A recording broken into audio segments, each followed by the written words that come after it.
and welcome to Knit Night with Mekamika. Today is Tuesday, March 19th. I am your host, Shamika Clark, and I am here in Brooklyn to tell you all about what's happening on the knitting front this week. Now, today, like I said, is March 19th. We are 4 days away from the best and biggest knitathon that I know of. This is Knit for Food. It is happening on March 23rd on Saturday from 10 a.m. to 10 p.m. And a large group of us knitters and crocheters are getting together to fundraise in order to prevent food insecurity. I'm going to show you, this is the merchandise from the first time that I participated in Knit for Food. I've done it every year, and this will be my 4th year doing it. And what we do is we raise funds to help 4 specific charities that combat food insecurity. Those charities are Meals on Wheels, Feeding America, World Central Kitchen, and No Kid Hungry. So I implore you to please check out the link at the bottom and see what's going on the donation page. And if you are even interested in joining us, you can definitely join us. The knit along is happening on the 23rd, like I said, from 10 a.m. to 10 p.m. And we are going to be knitting all day. And let me give a little explanation as to how it's set up and how your money is going to impact these lives of so many people that are going to be fed through these 4 charities. So how this knitting marathon is set up is we have a Zoom chat that's going on throughout the day. And in different time slots, there will be different presentations given by the 4 different charities that I have mentioned before. And they will talk in detail about what they do specifically and what their impact is on the cities and the places in the world in which they reach. I will say that being a part of this, it has really opened my eyes to what they do, because you know that you're giving money and it's going to people in need, but you don't necessarily know how many people in this world really are in need and how big of an impact that donation you're giving is going to make in this person's world. Based on the statistics of Feeding America, $1 feeds 10 people. So a donation as small as $5, $10 can feed 50 to 100 people. That is amazing, leaps and bounds. Being a part of Knit for Food in the past, one of the biggest things that has impacted me personally has been education about what goes on in the whole sector concerning food insecurity. One of the biggest things that I found to be a great problem is food deserts. It can happen in a rural neighborhood, somewhere that is 10 miles or more away from a specific supermarket, or even in an urban neighborhood where the closest supermarket is a little more than half a mile away. The food is there, but access to the food is the problem. And what Feeding America does is fight to make sure that these barriers are broken down. And that is one of the most important things that is necessary. As a human race, we have cultivated gardening, we have cultivated science, we've cultivated, inventions to make it possible for there to be a plethora of food grown. And so many, it's kind of a slap in the face that there's so much food available and it just can't get to someone's because their bus route doesn't go to the specific supermarket, or the time that they get off of work, the bus is not running anymore and the supermarket's closed, or whatever the situation may be. It's just exasperating to me. And I'm just so happy that Knit for Food is a part of this so that we can donate money to help alleviate these problems. So one of the bigger things that impact me living in New York City, there are bodegas on almost every block. Well, absolutely not almost every block, but there is one a block away from my house. And I would say about 4 more blocks down, there's another bodega, and then there's like an empty span of space for another 10 blocks before you find another bodega. So a bodega is a small solution to the problem where, it's a corner store and someone can go and they can buy fruits and vegetables. However, not all bodegas are the same. So my particular bodega and my corner store, you can get potatoes, you can get tomatoes, you can get onions, you can get your staple vegetables and maybe some fruit. You might get some apples, you might get some bananas. But for the most part, a lot of people, their closest corner store or bodega does not have fresh fruit, does not have fresh produce at all. The closest they have is a canned vegetable, and it's just unfair. Honestly, it's really unfair. So that is just one of the things that just really has like driven me. I see the reality of the situation just in my neighborhood alone, and I feel for those who live in a neighborhood that's less populated, that has less bodegas or less corner stores or less supermarkets within that general area, that they just don't have access to it. And the fact that Feeding America is fighting to help alleviate this problem, that is one of the things that really stuck with me. And it makes me just happy to be able to be here, to be a part of this and give of myself, of my time, and spread the word so that you all can understand what's happening and hopefully give as well. So now that you know the why, I'm going to tell you how it all started. Actually, I'm not going to tell you. I'm actually going to link a video that Laura Nelkin created when this all started in the beginning, and you can go and see the origin story of this whole Knit for Food thing. Again, this is the notebook I bought for the first Knit for Food, and I still have it, and I love it. I'm just happy to have it. So now that you know the how and the why, I am going to explain to you what must you do in order to be very successful in a knitting marathon. Let's do this. So I was very good and I wrote my notes here. So please bear with me if I look down to read them. So I'm going to just give you a few tips to make it successful if you ever decide to join a knitting marathon. Like, what do? You're sitting knitting for 12 hours. How do you get through this? First of all, I've done it many times and it's a lot of fun.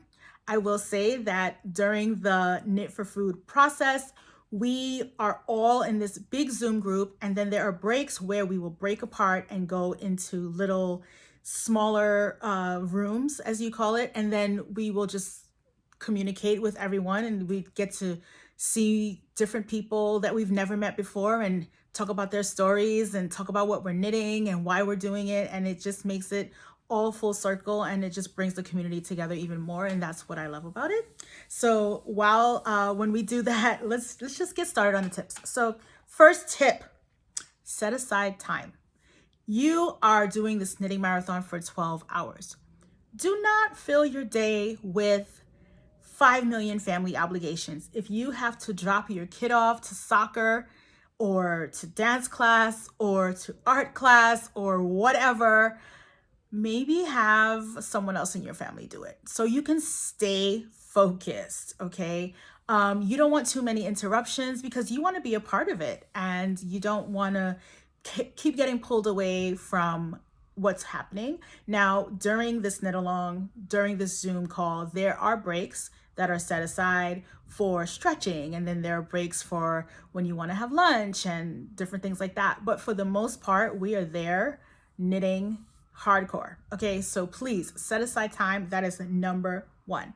And then the next thing is you want to have the right tools available to you at your disposal. First and foremost, get your knitting needles, your favorite pair of knitting needles, what feels good in your hands. Get your favorite crochet hook. If you're cross stitching, get your favorite loom. Whatever your craft is, get the materials that you feel most comfortable with. I'm going to list a few more things here that could be very important to have in your little knit kit wherever you're located in your house, or if you go, to another event. maybe at your yarn shop and they're hosting it. So you definitely have your knitting needles, have your crochet hook, have your darning needle, just in case you need to weave in an end, or maybe you want to do a Russian join on 2 skeins of yarn. You never know, right? Definitely a tape measure, because you don't want to be stuck. Oh my God, I have to knit how much inches, and then you don't know, and then you can't move forward or backward. You don't know where to go next in your pattern. You want to be sure that you know, okay, I know I've knit this much, I need to go this much more, and I'll keep going. Definitely stitch markers. You know, they always get lost in the couch.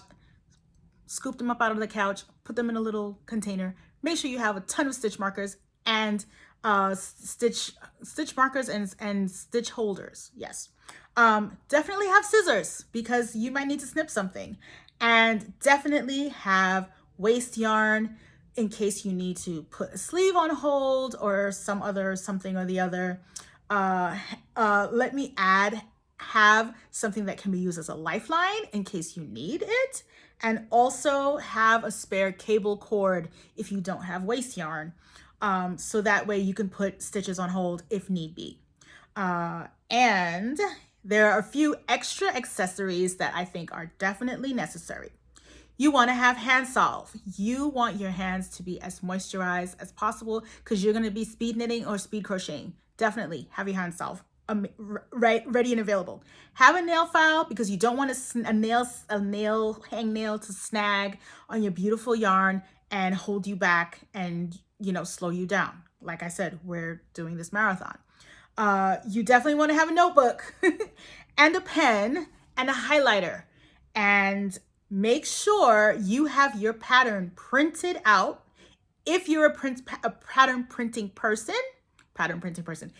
if you are the type that, and you like to have it on your iPad or any other electronic device, make sure it's easily, you can see it easily. Everything's highlighted nicely so that, you know, you don't get confused and you don't knit the wrong size, or you don't do the increases incorrectly because you didn't circle them. Make sure, double check, triple check, because you want to make sure your pattern is on point, no problems, and you can just go, go, go.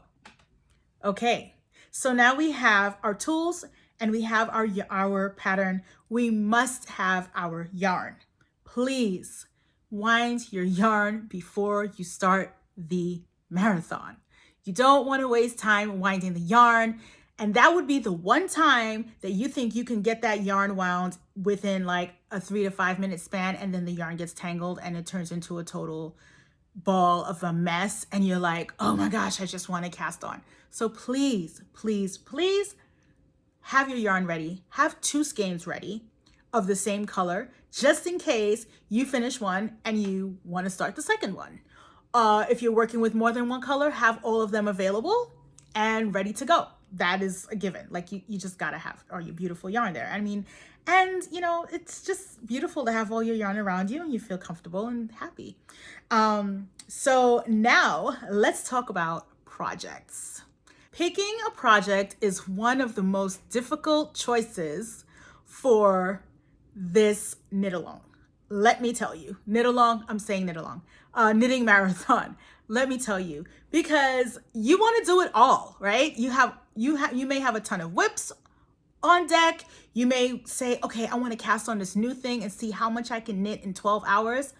And it's very confusing. So I'm going to give you a few details, a few of my personal rules that I make for myself that you're free to follow. And you know, let's get started. So first things first, make sure it's casted on before you start, okay? Even if it's a new cast on, or if you're picking up a whip, make sure it is ready to rock and roll. It's smooth sailing, you're ready to go. And you want to make sure it is not a complicated pattern. You are not trying to win the prize for the best fisherman's sweater today, okay? You do not want to sit there and do convoluted cables with 5 million different pattern, you know, partitions and what have you, with 5 million different stitch markers and you get confused if you're in the front or if you're in the back or if this is a sleeve. Or, you don't want to do that. You don't want to do that. You do not want to give yourself that trouble. Trust me. So please, no complicated patterns, please. That goes also for color work. Now I know color work has varying degrees of difficulty, right?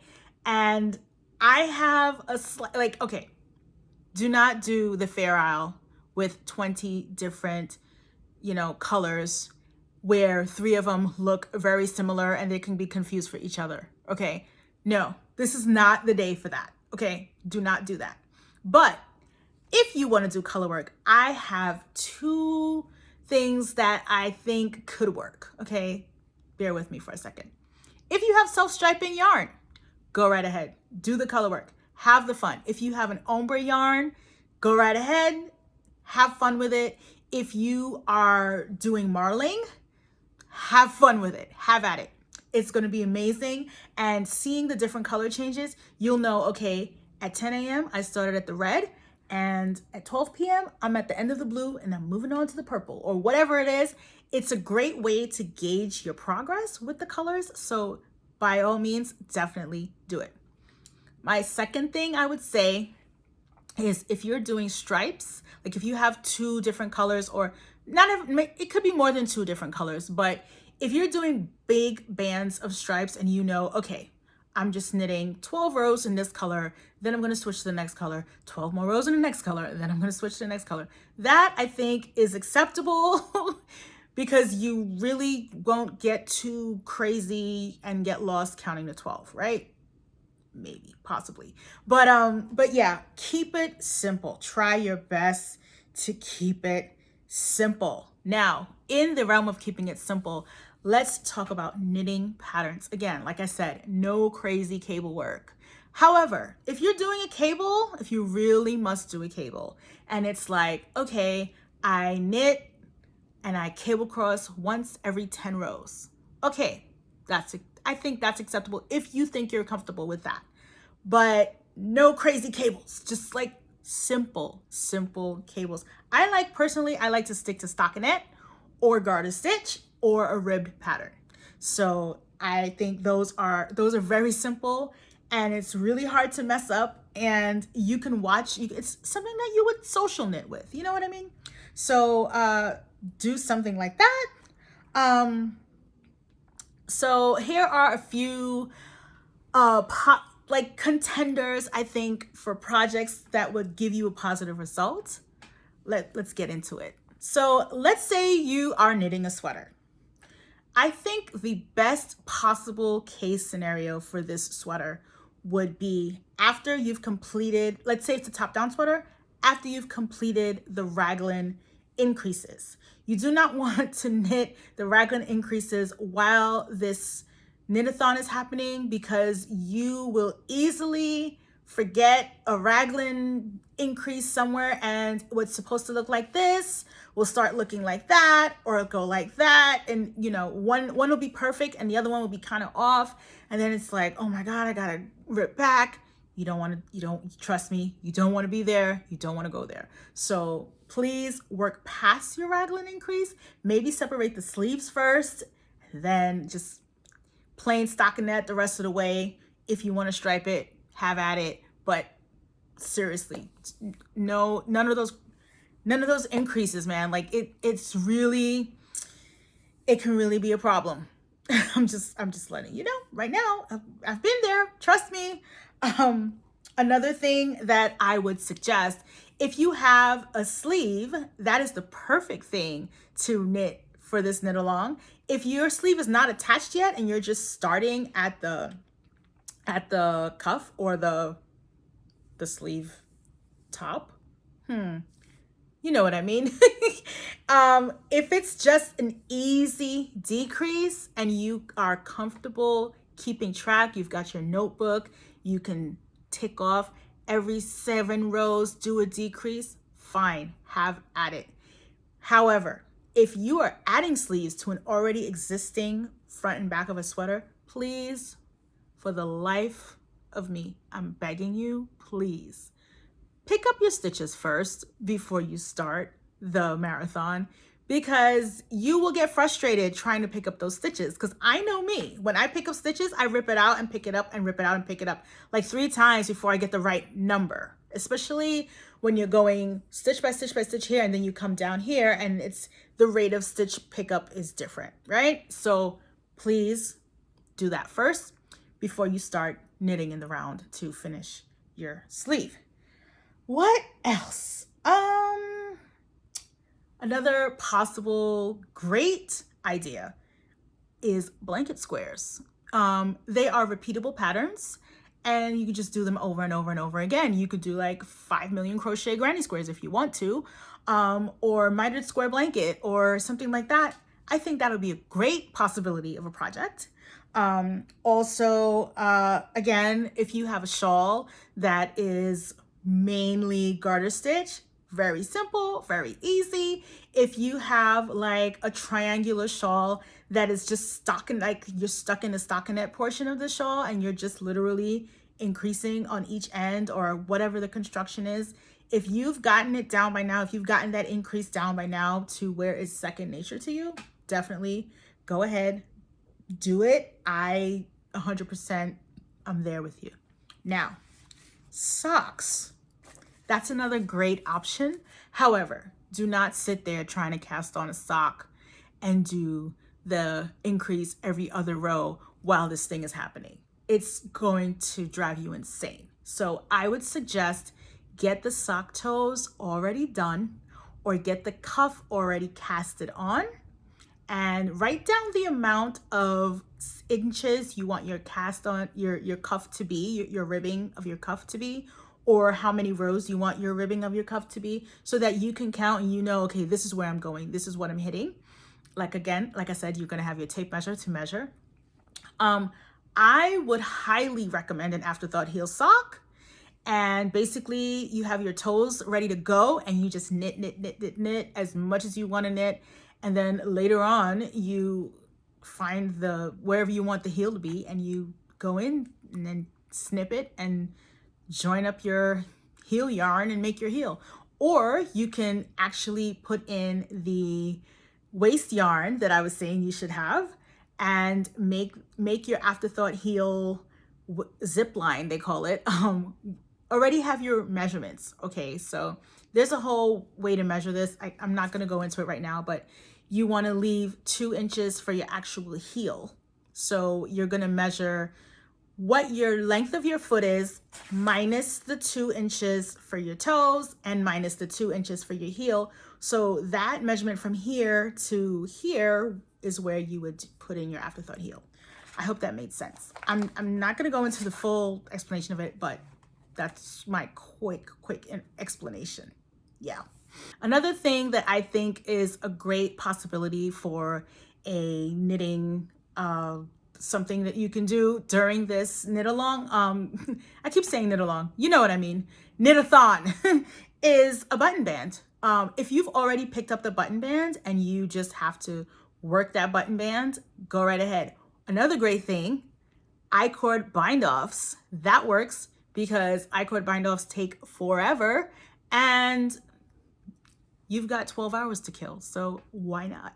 If you're at that point in a button band or the end of a shawl, most likely a Stephen West shawl, because there's a lot of I-cord bind-offs in the Stephen West shawl. And also, if you have this tool, it makes it a little bit easier. So just another option of something to do when you are doing this knitting marathon. So now we're going to get into some of the patterns that I am trying to decide on. I'm going to need some help because I am confused. I don't know what to knit. I want to knit everything and I can't. Well, actually, you know what? Having more than one knitting project available is okay in case you get tired of one.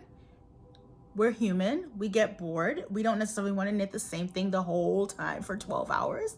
But if you say, you know what, first 6 hours, I'm going to knit on this project, second 6 hours, I'll knit on that project, or you break it up however you want to, it is perfectly fine. So let's get into the 3 patterns out of the many whips that I have, 3 patterns that I am considering, why I have it under consideration, because it all falls into these categories, and what I am thinking, contemplating with how far I want to complete these specific patterns if possible.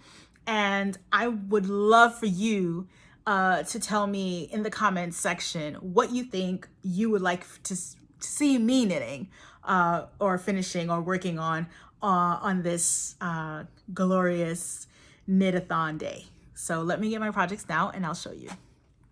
Okay, so I have the first project, and this is a sweater that it has gotten very big, and it's kind of difficult for me to take it to knit night now because it's so huge. And this is the Color Play Pullover by Beth McDonald Stone.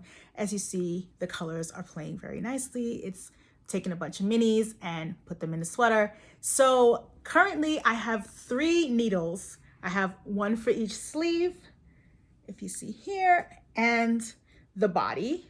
So I can literally stockinette the heck out of this thing for freaking ever. The sleeves do not decrease until you get to the cuff. So this is contender number 1 because it is easy breezy knitting, and I'll be sitting in one spot and I'll have all my yarn around me, and you know, I won't have to contend with being at knit night in a cramped space.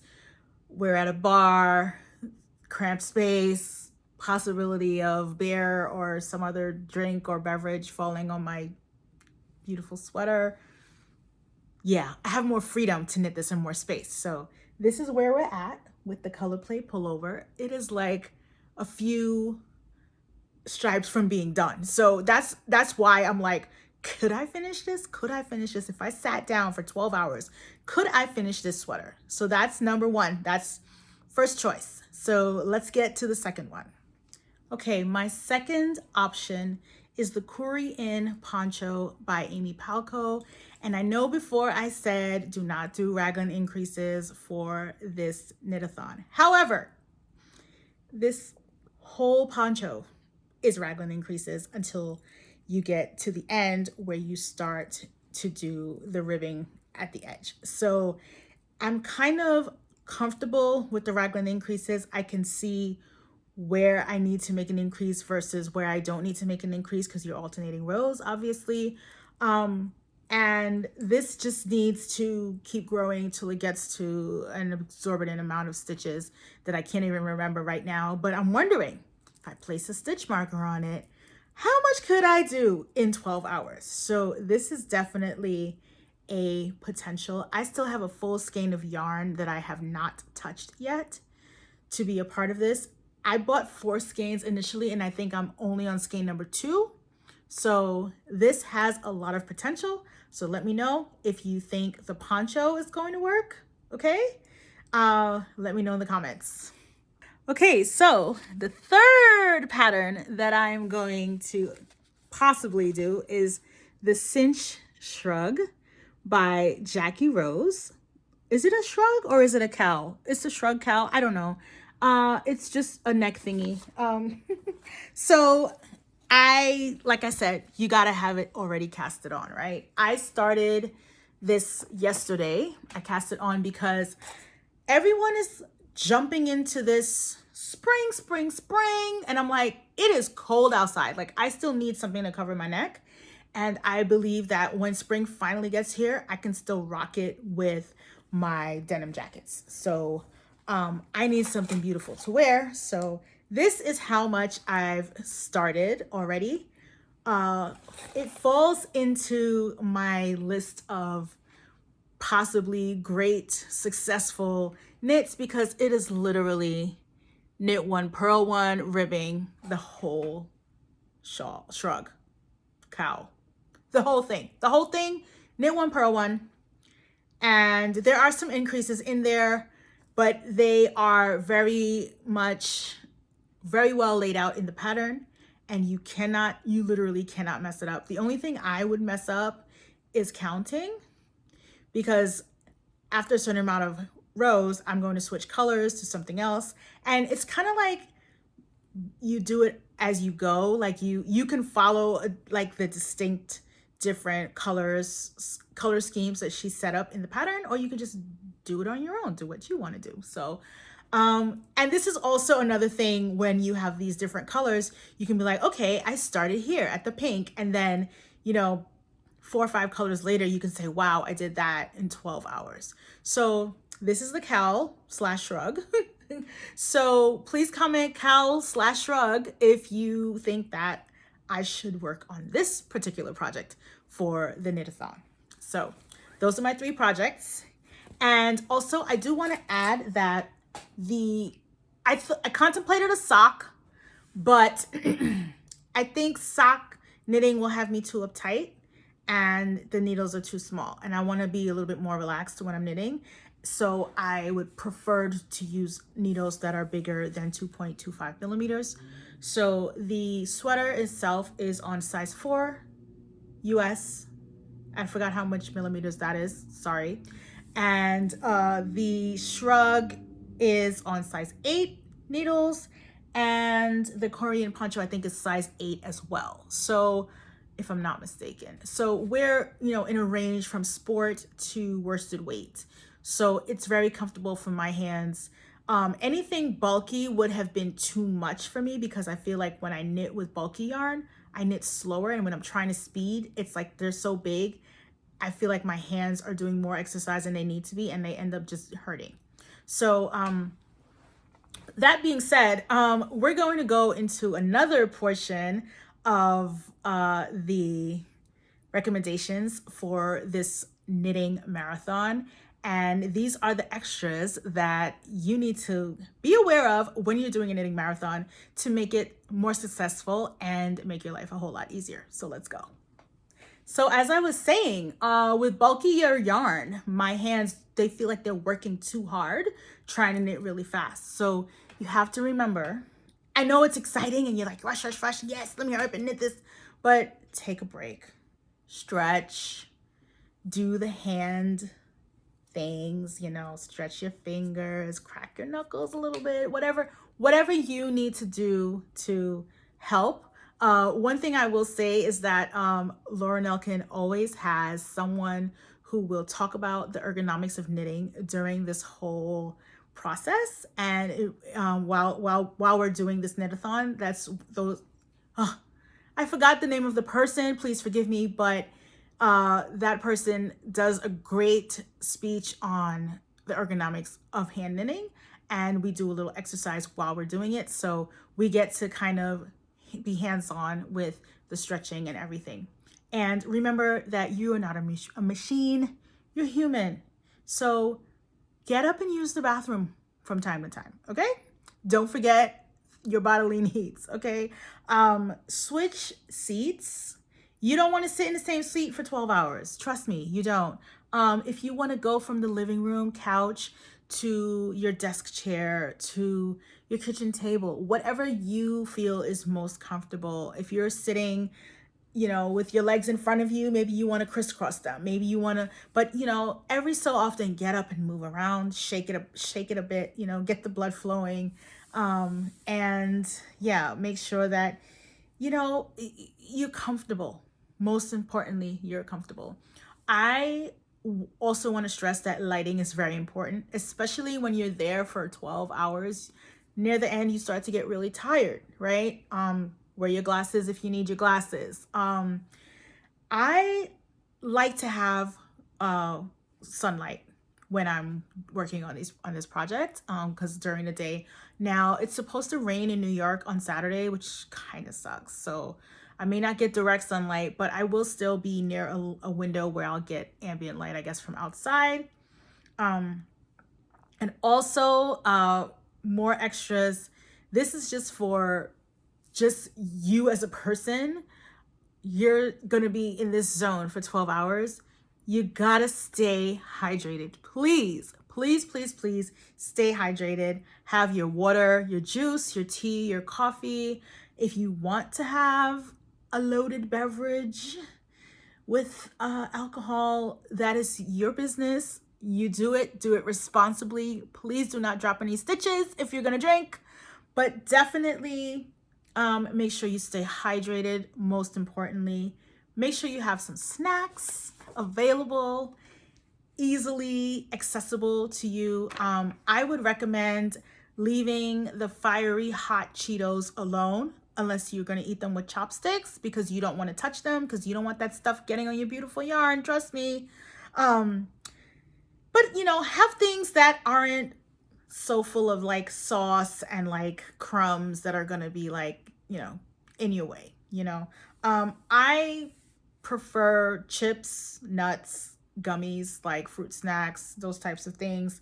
And I also like dried fruit, such as dried mangoes. I have those, and trail mix. But you might not want to get the one that has the hot Cajun spicy red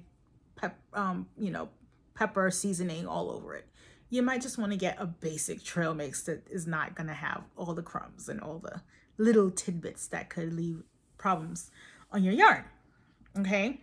So during the knitting marathon, there is a lunch break and there's a dinner break. So yay, you get to eat, but you don't want to spend your whole lunch break making, the longest meal ever. But I just thought of something.